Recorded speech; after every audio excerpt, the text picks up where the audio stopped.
वो जिन्होंने देखा होगा, किसी को वजीफे में नजर आ रहा है, किसी को खुली आंख से, मतलब बहुत अजीब अजीब एक्सपीरियंसेस हैं। लेकिन कलेक्टिवली होगा क्या ओवरऑल सबका? ओवरऑल बेसिकली जो अब इसको सियासी बयान कह लो या जो भी है कि आम आदमी को समझ में आए, हर आदमी में एक आंख होती है जिसको स्पिरिचुअल आई कहते हैं, जो यहाँ पे पेबस्त है, ठीक है ना।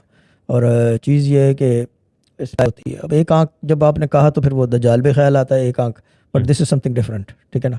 This is spiritual eye, this is a spiritual eye which spiritually you use to see things that normal persons can't see.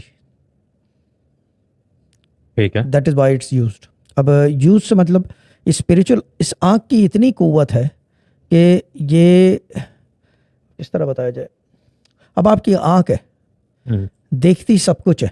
अभी कमरे में मुझे सब कुछ नज़र आ रहा है, मेरे स्पीकर भी नज़र आ रहे हैं, लाइटें, कैमरा, यानी कि everything, the tricaster, the mixer, the microphones and stands and छोटी छोटी चीज़ें भी, जैसे वेब का सामान, वो खाली बोतल पानी की, ठीक है ना, डायरी, उसके साथ रिमोट, बहुत सारी चीज़ें।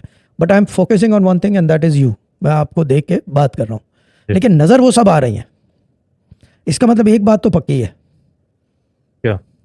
आँख जो है देखती अपनी मर्जी से है। आँख जो है देखती अपनी मर्जी से है, उसकी मर्जी है, वो सब कुछ देख रही है, ठीक है ना। दिखाता आपको आपका दिमाग है एक चीज़ उसमें से, जिस पे आप फोकस करते हो, क्योंकि आपके ब्रेन के अंदर सारी ये इंफॉर्मेशन जा रही है एक साथ। Spiritual eye works exactly in the same way, but there is one twist in it. It will make your thought process focus on one thing that the spiritual eye wants to, that's why is the spiritual eye. इसीलिए रूहानी आँख कहलाती है वो, जिसको रूहानी दस्तरस भी कहते हैं, हमारे अब्बा की ज़बान में रूहानी दस्तरस भी कहते हैं, या ये कि इंग्लिश में रूहानी आँख कहते हैं, या spiritual I, otherwise it is called intuitive power, यानी कि इंट्यूशंस। ठीक, मतलब कि आंख को जो है वो ओवरराइड या ओवर पावर हमारा ब्रेन करता है, लेकिन स्पिरिचुअल आई ब्रेन थॉट्स को ओवर पावर कर लेती है। यस, वो ब्रेन को ओवर पावर कर, because it's spiritual. It's spiritual. Anything that comes from the other side will always be more powerful than this side. That's the law of nature. Anything,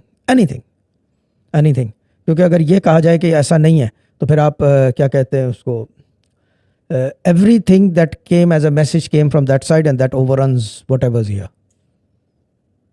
Right. So that point is proven.